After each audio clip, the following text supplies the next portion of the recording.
This is Gresh from the I Am CEO podcast, and I have a very special guest back on the show today. I have JeNay Silva. JeNay, How great to you have you on the show. doing? Good. Great to be here. I know it's great to actually see you in person. We're obviously here live at Intelligent Office. We did a podcast before. She actually was on episode number 642 of our IMCO podcast, but now we're here for the live recording at Intelligent Office. So excited to have you back on, of course, meet you in person as well, too. Thanks for having me. I'm just so excited. You're doing amazing things. So I'm just, this is a pleasure for me to be on I Am CEO podcast for sure. Yeah, the pleasure's all mine. You're doing phenomenal things. And I know we talked about a little bit more, during the previous episode. But what I want to do is pass you the mic, hear a little bit more on you, what you've been working on, what you're doing, and how you're making that impact for the clients you work with.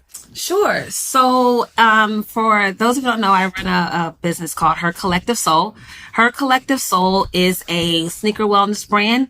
We call it sneaker wellness because we believe that it's just like tech. Tech was a word, and now it's an industry. Mm-hmm. So we're trying to make waves in that space. We're creating our own industry, of course, where we can connect foot health, foot innovation, footwear innovation. And if you have a space that could be connected to the sneaker industry, to create a space for you that you feel seen. So with that sneaker wellness, we are partnering with different brands right now. We're continuing to grow. We're actually changing over the business to a full e-commerce business for people to actually have a way to guide themselves or start themselves in their foot healthcare journey. What we call our What the Foot Box. So we're excited about that. So yeah, just making a continued impact. We are continuing to do foot health workshops at women's socials, where we just had a women's actual ladies night where we did sneaker cleaning as well as foot health workshop, where we were able to actually give away some giveaways for our insoles. So we actually, Her Collective Soul, we create our own insoles. Oh, cool. So our insoles are specifically for the lifestyle of sneakerheads, okay. Right? It's for the lifestyle. You can wear sneakers, but a lot of more women are wearing sneakers and they're rocking them. So we're trying to continue our impact, of course, hopefully all over the world, for women, for sure, in their foot health journeys. Nice. I absolutely love that. And, when I first met JeNay, the first thing I did was say, okay, what kind of shoes are we working with? What are you doing? What type of fly things do you have on? But I love, even I think when we spoke at the previous episode, I don't think there's as much awareness around this. I don't know if it's the phrase is the right way to say it, of foot health, and what that looks like, and how I think it, and definitely correct me if I'm wrong, it pours into your overall health if you don't have those things in place. So I love that you're kind of arming people with awareness and of course the insoles and all the things that they need to make sure that those things are healthy. I do. I really am passionate about foot health. I had my own journey, is reason why I went into it as a sneakerhead. Mm-hmm. But also too, I was in tech and I started on the ground floor. Mm. So with that, I was doing an average of probably 20,000 steps a day, right? And I'm a fast walker. I'm the person that they're like, oh, slow down, you're on my feet, right? Right. So I was walking so much that I was creating a lot of imbalances in my body and didn't even know what that looked like. And so for me, through my journey, I also was brought into a space where I was allowed to have a wellness budget. And in that, I was able to get an ergonomics assessment. Never had one. Didn't even know what it was. Right. And so even when I go do workshops and ask people raise their hand, has anyone had an ergonomic? They're like, I don't even know what that is. Right. So for me, it's about changing the way people can see different words. Right? Verbiage is a huge thing in business, and I believe in impact that sometimes we have to create our own because some words have been used and people don't necessarily resonate with it. Right. And so for me, I call it comfort is a culture. Right? So it's our comfort community. And inside of that, we can actually talk about ergonomics. We can talk about, how our transition, more and more people are wearing feel good Fridays at work, right? Or sneakers at work, or sneakers with their suit, or having sneaker balls. Yeah. And in that, there's never really a conversation on how foot structure looks or the mobility of it while you're wearing them. And that's what we wanted. We wanted to make foot health cool. That's really what it was, Yeah.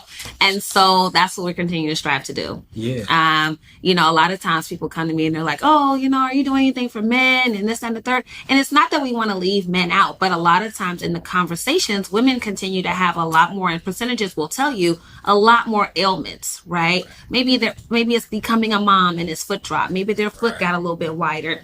Sometimes I get athletes who might come to me for questions and stuff, but it really is for me, it was kind of putting somewhere a women could have their space too, and not have to be kind of like silent at work. A lot of times they're wearing heels to work, men can wear flats to work, and they're kind of being silent about what's bothering them. And to me, it was like, oh, if your foot is hurting, you're underneath your desk, taking your shoe off or doing different things and not really knowing what the next step is for you. Yeah, that's so powerful. That's why I love that, comfort is a culture. I'm gonna have so many different words and phrases I'm gonna be adopting for you and borrowing for you, because words do have so much power. And I think by you saying that, even as the women might feel like there's only certain things that they can wear, they feel like maybe there's not as many options, there's not as much awareness and conversation around those things. So I love that you're blazing that trail, but of course, again, arming the people with the things that they need to be able to take better care. Yeah. So I will tell you, like in our foot health box, we call it With the Foot. Okay.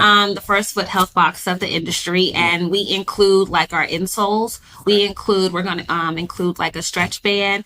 We're trying to also like get other partners to put other things in the foot health box for them to enjoy for their foot health journey. Whether it's different business collaborators of the sort. Right. And then allowing it to kind of like, you can scan the QR code on the box and then it'll take you to the YouTube channel. Okay. And then it'll actually show you what you can do to like stretch your feet, and it'll have a little bit more in the library. And that's what we're building right now. So the content is like building up like different people in different places. So you can have someone, maybe it's resonating with you in Miami or resonating with you in Maryland, DC. Right. And being DMV based, we're really trying to find some really good like fitness trainers, mobility coaches, right? In that space, and bring that to the forefront for sure. Nice. I love that. And is that part of like the e-commerce and everything you're building? Yeah. Absolutely. Nice. Yes. I love to hear that. And I was just telling JeNay offline before we started, it's like, we're going to have her back in again and again and again to hear how the beauty of, everything has been growing and how she's been expanding and doing really phenomenal things. So, I know you touched upon a little bit on how you're serving clients, what that looks like. And, what would you consider to be what I call like your secret sauce? This could be for yourself, the brand, or a combination of both. What do you feel like sets you apart and makes you think? Honestly, working on me. Working on me. I have been in my wellness journey for about 7 years, right? This will be my 8th year in September. Nice. And so in that journey, I took a lot of time to understand who I was so that I could be authentic to myself and to my brand. Right. And anyone will tell you, even if I walk into a room, I'm a hugger, I'm going to be myself, I'm going to kick it with you, you know what I mean? And so that was who I was. And I needed to be able to show up as that person. And a lot of other businesses that I had started, I wasn't really showing up as myself. I wasn't able to really authentically communicate how I was feeling, or there was different things. And so what this business has allowed me to do is also continue to work on me and show up as me and share my story transparently. And hopefully that it inspires, or I've had women come up to me after their workshop and say, I've been kind of quiet about my feet, or I felt captivated or very closed in about my feet. And it could be other areas too, but at least if that knows that it's resonating with someone in the room, you have people who are athletes who go into marriages not wanting to show their feet. Right. And so to me, it was like working on me was the best thing I could do.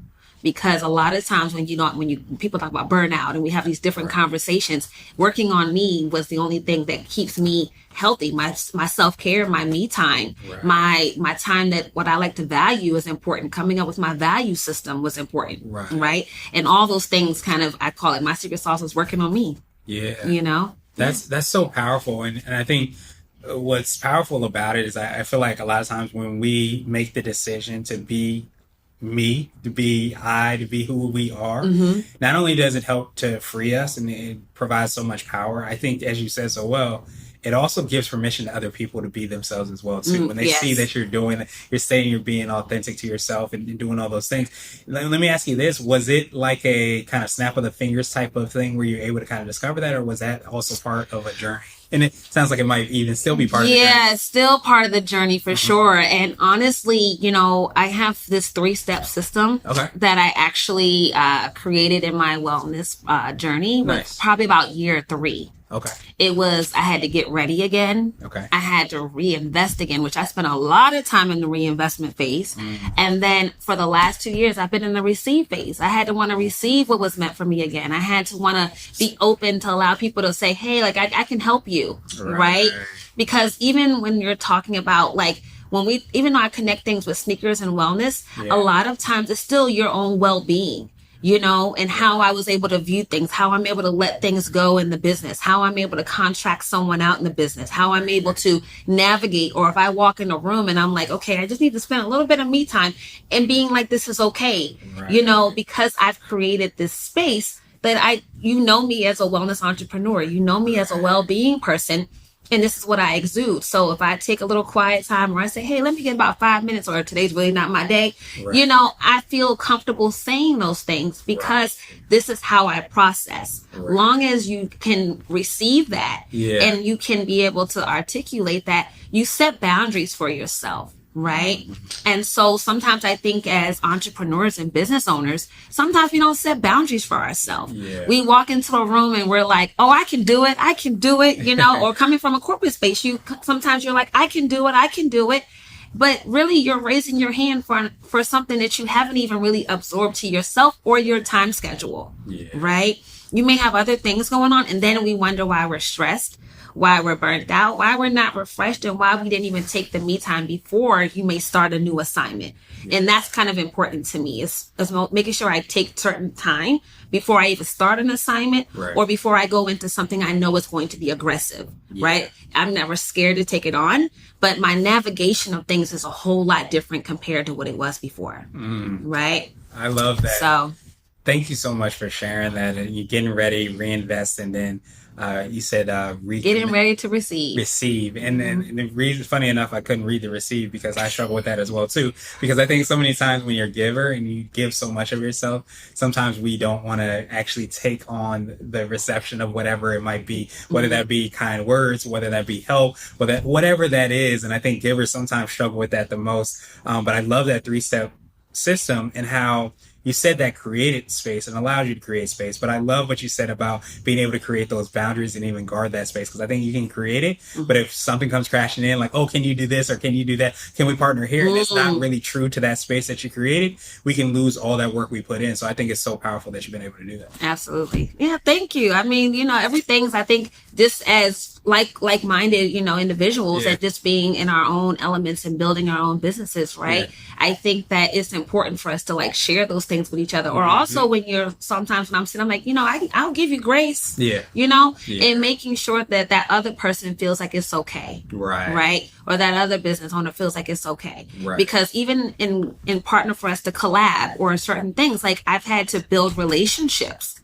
And that was one of the things that for me, I had to work on. I'm great with friendships, right? But building relationships, even if you have to wait if it's over time, or that true definition of drop a line on someone or how you doing, or, it can go a long way of staying in touch or staying in, or saying happy holidays or happy anniversary. You never know, because how sometimes important those things are. And those are some of the things that we forget when people are talking about building your network or building your framework for a business, right? And that was something that I continued to have to work on, because I felt like I could do it, or I'll meet so many people all the time, right? People say, oh, you meet so many people. And I said, yeah, but that doesn't mean that they were good for me. You know what I mean? Just because I meet them don't mean they're good for me. And so that allowed me to also, like I said, continue to show up authentic to myself, and then be able to say, you know what? Oh, I was thinking about this person genuinely. And when I drop a line, it may be every 3 months, it may be every 2 months, or even once or twice a year.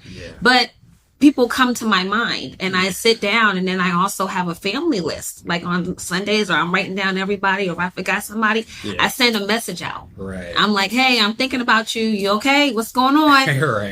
And that's part of my routine that I keep to myself, and I keep close to my space. Yeah, that's huge. I don't know if you would consider that to be your CEO hack, the app, book, or habit that you have that makes you more effective and efficient. But I was just thinking, when you, again, going back to that space idea, I feel like when you create space, it also allows sometimes more I don't know if I want to say real, but powerful things to sometimes enter by having that space, the practicality of being able to send a message, say, hey, how are you doing? Things to your family, people that are close to you, spend time with. I feel like that creates space so that you can have those more impactful things that enter into that space. Absolutely. I can agree with that for sure. Because even when it comes to creative thinking, sometimes people we allot time for creative thinking. But to me, I'm like, creative thinking comes when you're just open and you're just being able to receive and walk in your flow and walk into like, oh, you know what? I'm walking into this building today and I feel good. And then I noticed that there was a chair outside of the building. There was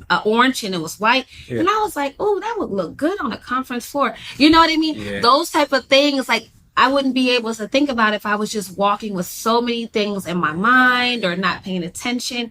And so I think that a lot of times when we say we're giving some space, it just allows for things to come, whether it could be people or a conversation, right?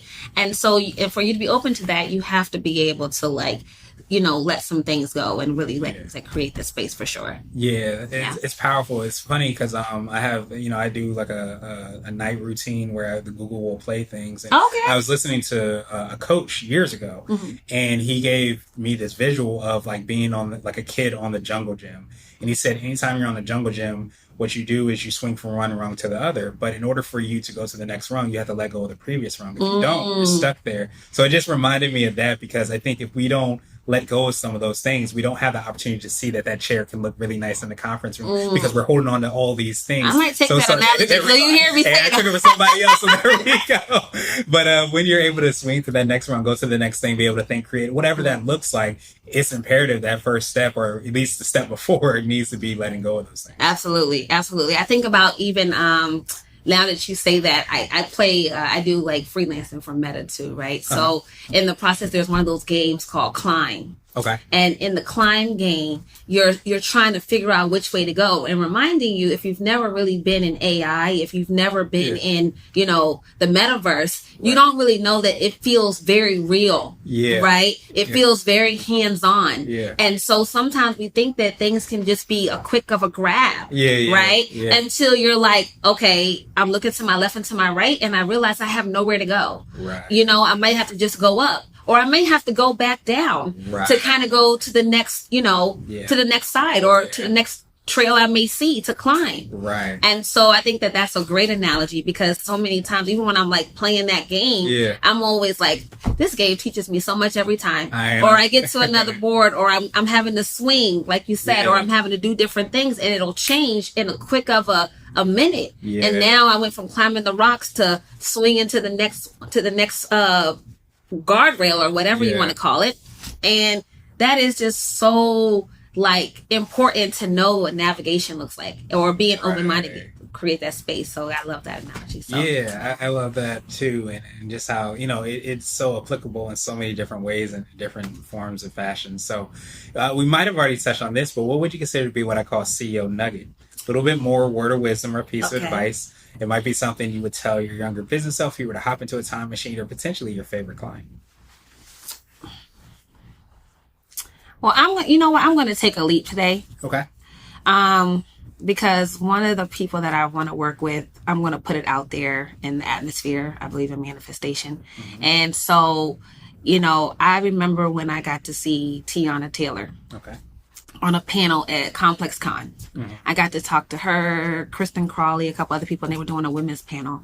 And so, if I would have taught my younger self something, was to honestly, like, when people say be ready, be ready, right? Be ready for maybe your questions or even raising your hand when someone, say, for instance, the person says, who would like to ask a question? And you go up to the mic. And I'm never scared, but sometimes in a space, you're not really sure what your business mind is doing. I was still very young then. And so her collective soul hadn't even been born yet. And so I wouldn't just wanted to go because I'm like, I'm a sneakerhead. I want to go hang out at Complex Con. But I knew I wanted to go to the women's panel. Didn't really know why I wanted to go or what was there. But I said, why not? But if I could tell my younger self something, and anything is to be ready, but also know what your business like goals are and what they're doing, right? And being open to ask questions, like even if you may have your own answer, but to other people. So for instance, or example, I raised my hand and say I was asked Tiana Taylor, like, what would you think about women creating insoles for the future or for future comfort, and how would they look as in the entertainment industry, right? Like, what do you think a collaboration looks like? Is now you have, she has the auntie for the film company, and you're doing all these things, and she's wearing all these different designers, and is she taking care of her feet as a sneakerhead, right? And so having someone to look and say, I wonder why would she ask that question out of all questions, right? And so it's basically not being scared. It's like doing content anywhere in the world and not being scared to pull out your tripod if you want to be a digital creator, right? And it's the essence of not being scared or nervous for your dream, right? Because sometimes we're scared of it. Sometimes we're a little shaken by it. And they always say, if your dream doesn't scare you, you're not dreaming big enough, right? That's an old nugget in the book. So I would say it was be ready, know what your business is doing, or know what you want your business to do. Because sometimes those things come when you're asking questions even about your business to another industry that may not even know what that looks like. Right. And so that's what I would say is be ready, be you, and know what your business is doing. Yeah, that's so powerful, because I think obviously, being able to kind of ask that question, or, like you said, if there's something happening and you have your tripod ready and all those things. But I think it also speaks to me about not being nervous about doing the things that you need to do before you get that opportunity. Like you said, like having your tripod handy is because you prepared. You say, hey, I'm a creator. This is what I'm going to do. This is who I am. So I'm going to have this handy just in case, or being able to have that question or whatever it is. We sometimes forget that it's not just having that split second event or thing to happen. It's the preparation even before that to say, this is who I am. I'm preparing for this. I'm owning this. I'm taking this and walking into that. So I love how powerful that is, obviously, for that opportunity that comes, but also the preparation for that opportunity that we often can be afraid to do. Yes. And if I could say this too, there's a book that I love, and it's called saying yes to yourself or something like that. I can't remember the name of the book right now. So in that, but it's saying yes because it talk about high ground level leaders and low ground level leaders. And in that book, saying yes was like, it talks about how low ground will say, oh, you know what? If we want our company to be this in 5 years, this is what we're going to do. But then the high ground is like, well, what will our business be in 10 years? And let's think positively for positive impact, comparable to thinking about the 5-year right now. Right. So many times I think when we say right now, we think about, right now in the moment. But right now to me really means like, what does that 3 to 5 year plan look like? What does the longevity of impact to me is like a 5 to 10 year plan. Right. So I think in business, sometimes we kind of need to say yes to what we're thinking about and believing in. Right. And saying yes to that and then committing to that. And I encourage every CEO and every business owner to say yes to themselves. You know what I mean? Say yes to yourself, say yes to your idea, and then go out and make it happen for sure. Yeah, absolutely. And I think, again, sometimes that happens, when that opportunity comes, but it happens a lot of times before you're saying yes to yourself, even before that, and you're doing the things that need to be done prior to that 3 to 5 years, which I think sometimes people think it just happens at a snap of a finger. So I haven't heard that book, but I have to actually check that out as well too. So definitely, I appreciate you for sharing that. So what would you consider to be the answer to my absolute favorite question, which is the definition of what it means to be a CEO? And our goal to have different quote unquote CEOs on this show. So JeNay, what does being a CEO mean to you? Being a CEO to me means being open and being empathetic. And it means being able to not just lead from the forefront, but also being able to lead from the back. I say that because sometimes, as a CEO, I'm always intrigued to start from the bottom, or I'm always intrigued to learn from someone else. I love learning and I love education.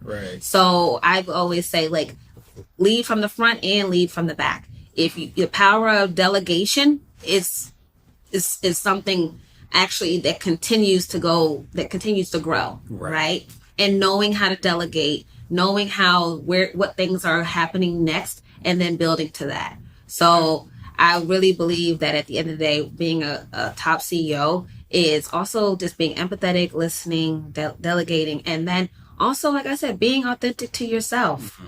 You know, you can't be authentic to your brand if you're not authentic to yourself. You kind of lose navigation. You kind of maybe have a little self-doubt and all those things. So take time for yourself, right? Take time to understand what's next, and then what do you see it doing? And then write down who you want to collaborate with, you know?